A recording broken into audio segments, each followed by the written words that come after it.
اعوذ باللہ من الشیطان الرجیم، بسم اللہ الرحمن الرحیم۔ کلاس فرسٹ ایئر اسلامیات لازمی فیڈرل بورڈ۔ جیسے کہ آپ کو معلوم ہے کہ ہمارا فرسٹ چیپٹر یعنی باب اول بنیادی عقائد چل رہا ہے۔ اس سے پہلے ہم آسمانی کتابوں کے متعلق پڑھ چکے ہیں بنیادی عقائد میں سے، اور آسمانی کتابوں میں ہم نے قرآن مجید جو حضور نبی کریم صلی اللہ علیہ وسلم پر نازل ہوئی اس کے متعلق پڑھا تھا۔ تو آج کی کلاس میں قرآن کی خصوصیات کے متعلق ہم پڑھیں گے۔ قرآن کی خصوصیات۔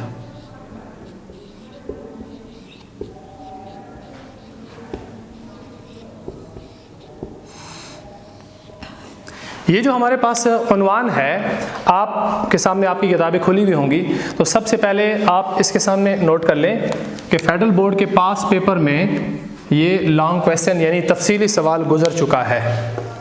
اس کو اپنی کتابوں میں نوٹ کر لیں، یہ لانگ کویسچن ہے، تفصیلی سوال ہے، نوٹ کر لیں آپ سب نے۔ اب اس کے بعد جب بھی کوئی تفصیلی سوال آپ کے سامنے آتا ہے تو نصابی کتاب کے عنوانات، اس کو ذرا نوٹ کر لیں، نصابی کتاب کے عنوانات۔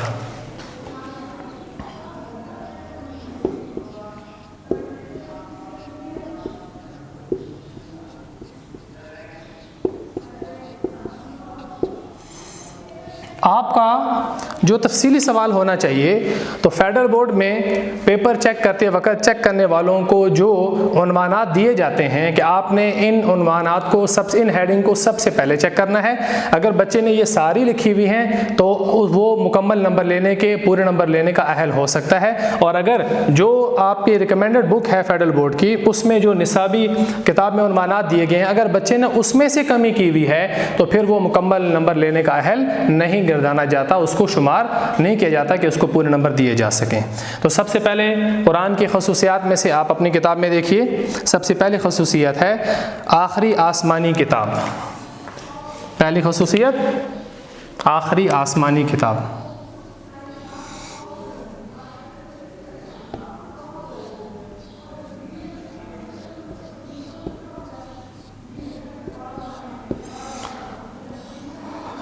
جیسا کہ آپ جانتے ہیں کہ قرآن کریم کو یہ شرف حاصل ہے کہ اللہ تعالیٰ کی طرف سے جتنی بھی دوسری آسمانی کتابیں نازل ہوئی تھیں، ان میں سب سے آخر میں نازل ہونے والی کتاب کا نام قرآن مجید ہے۔ یہ ہم سب مسلمان، ہمارا عقیدہ، اور ہم اس کو بہت بہتر طریقے سے جانتے ہیں۔ اب ہم نصابی کتاب سے پڑھ لیتے ہیں کہ کتاب والے نے اس کی کیا تشریح کی ہے۔ قرآن کریم کی اہم خصوصیات۔ قرآن کریم کی اہم خصوصیات درج ذیل ہیں۔ نمبر 1، آخری آسمانی کتاب، جیسے کہ میں بورڈ پر لکھ بھی چکا ہوں۔ قرآن مجید اللہ تعالیٰ کی آخری کتاب ہے جو آخری پیغمبر حضرت محمد رسول اللہ صلی اللہ علیہ وسلم پر نازل ہوئی، اور قیامت تک کے تمام انسانوں کے لیے یہ سرچشمہ ہدایت ہے۔ آپ نے یہ پڑھ لیا۔ اب اس میں سے یہ جو آخری جملہ تھا اس کو انڈرلائن کریں، قیامت تک کے تمام انسانوں کے لیے سرچشمہ ہدایت ہے، اس کو انڈرلائن کریں۔ یہ پاس پیپر کا MCQs ہے، معروضی گزر چکا ہے۔ معروضی اس طرح سے پوچھا گیا تھا، کون سی کتاب قیامت تک کے لیے سرچشمہ ہدایت ہے، یا کون سی کتاب تمام انسانیت کے لیے سرچشمہ ہدایت ہے؟ تو کون سی کتاب؟ وہ آپ جانتے ہیں کہ وہ قرآن مجید ہے، یہ اس کی خصوصیت ہے، پہلی خصوصیت۔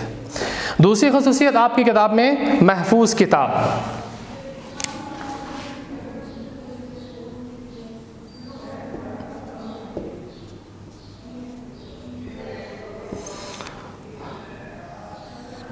آپ بخوبی جانتے ہیں کہ اللہ تعالیٰ نے اس سے پہلے بھی دیگر انبیاء علیہم السلام پر اپنی کتابیں نازل کی تھیں، مگر وقت کے ساتھ ساتھ ان کتابوں کی تعلیمات میں اور ان کتابوں کا جو نص تھا، یعنی جو مضمون اس میں اتارا گیا یا جو الفاظ تھے اس میں لکھے ہوئے، اس کے اندر وقت کے ساتھ ساتھ لوگوں نے اپنی طرف سے بہت ساری تبدیلیاں کر لی تھیں۔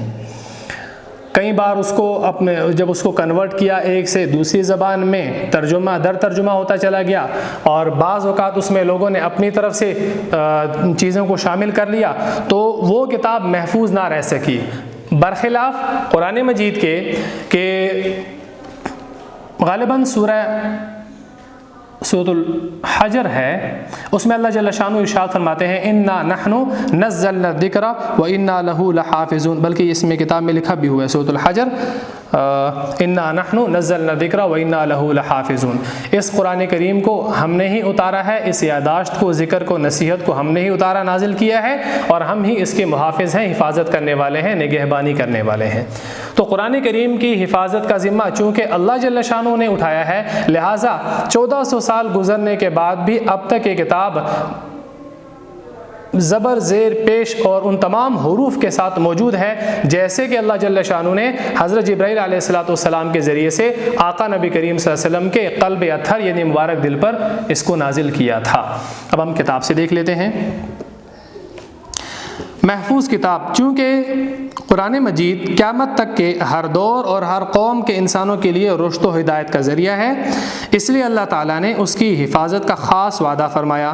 اللہ جل شانہ کا فرمان مبارک ہے انا نحن نزلنا الذکر وانا لہ لحافظون، سورۃ الحجر 13 سپارے اور 14 سپارے میں یاد صورت آتی ہے۔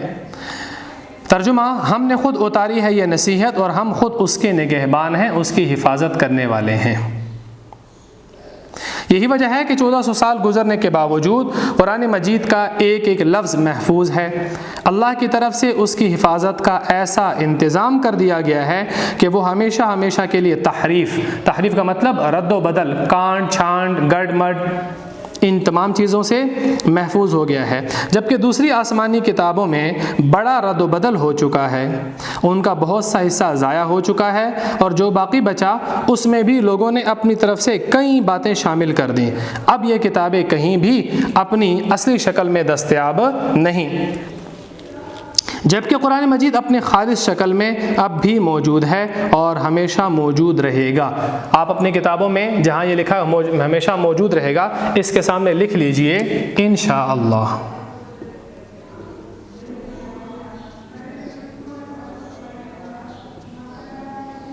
یہ لکھ لیں انشاءاللہ۔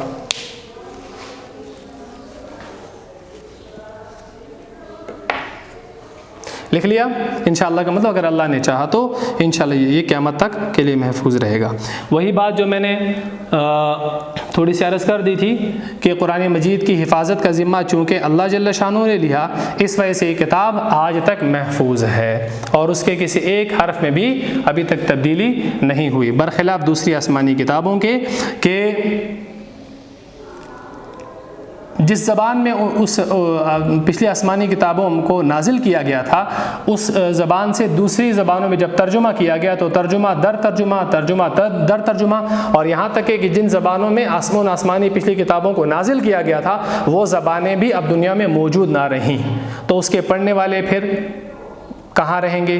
اور جب ایک کتاب سے دوسرے میں ترجمہ ہو گیا اور ترجمے میں پھر دوسرے ترجمہ ہو گیا، اس کی ایک چھوٹی سی مثال اس چیز کو سمجھنے کے لیے، آج دنیا میں قرآن مجید تقریباً دنیا کے ہر خطے میں موجود ہے، چاہے وہ ہمارے ملک میں ہو، ہمارے پڑوسی ممالک میں ہو، عرب کے ممالک میں ہو، یورپ کے ممالک میں ہو، کہیں بھی ہو۔ اس کی چھوٹی سی مثال آپ کو بتاتا ہوں۔ رمضان میں تراویح میں قرآن مجید سنایا جاتا ہے۔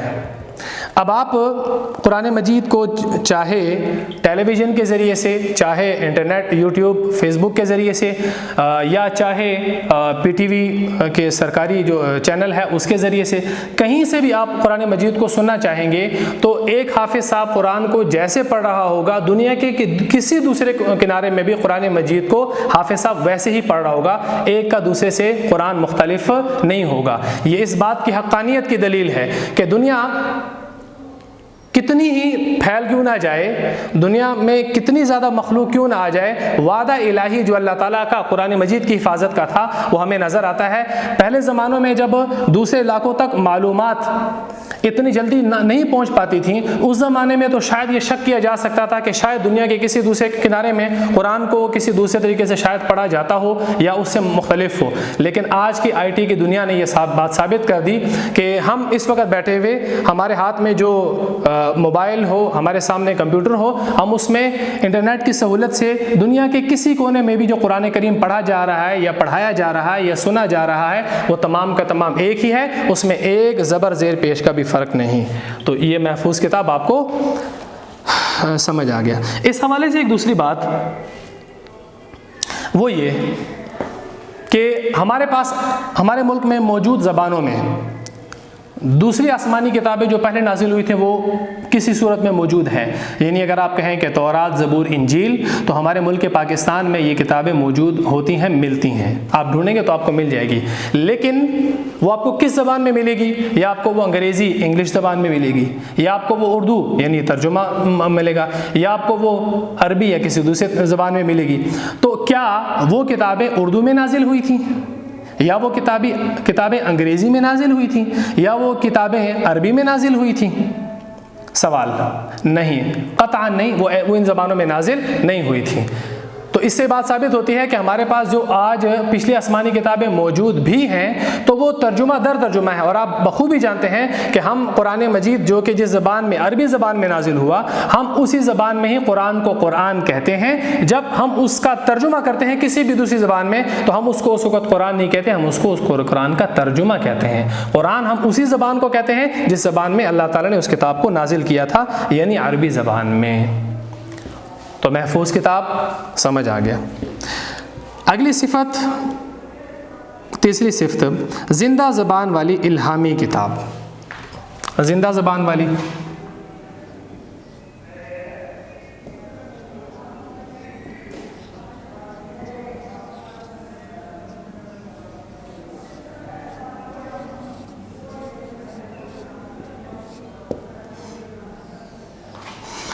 زندہ زبان والی، زندہ زبان سے کیا مراد ہے؟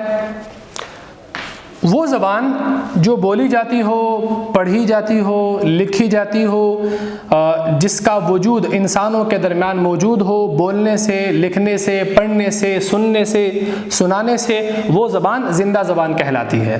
اور مردہ زبان کا مطلب کہ جس کا بولنا، لکھنا، پڑھنا وہ تقریباً ختم ہونے جا رہا ہو، یا عنقا یا ناپید ہو چکا ہو، ایسی زبان کو مردہ زبان کہا جاتا ہے۔ تو زندہ زبان سے مراد کون سی زبان؟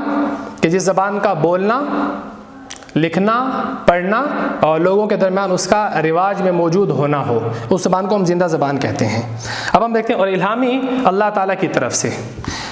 اب ہم دیکھتے ہیں زندہ زبان والی الہامی کتاب کا کیا مطلب ہوا۔ قرآن مجید جس زبان میں نازل ہوا وہ ایک زندہ زبان ہے۔ آج بھی دنیا کے 20 سے زیادہ ممالک کی قومی زبان عربی ہے۔ یہ پاس پیپر کا MCQs ہے، اس کو نوٹ کر لیجئے۔ دنیا کے اس وقت کتنے ممالک میں کی قومی زبان عربی ہے؟ 20 سے زائد ممالک، نوٹ کر لیں اس کو۔ دنیا کے اس وقت 20 سے زائد ممالک کی قومی زبان عربی زبان ہے۔ قرآن مجید کس زبان میں نازل ہوا؟ تو آپ جانتے ہیں بلسان عربی مبین، قرآن کریم کی ایک آیت ہے سورۃ الشعراء 19ویں سپارے میں۔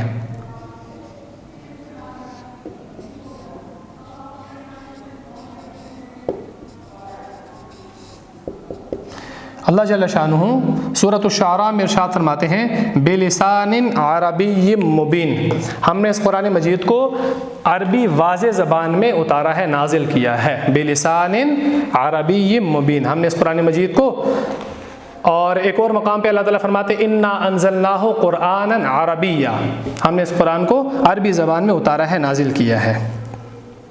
یہ دوسری دلیل، انا انزلناہ قرآنا عربیا۔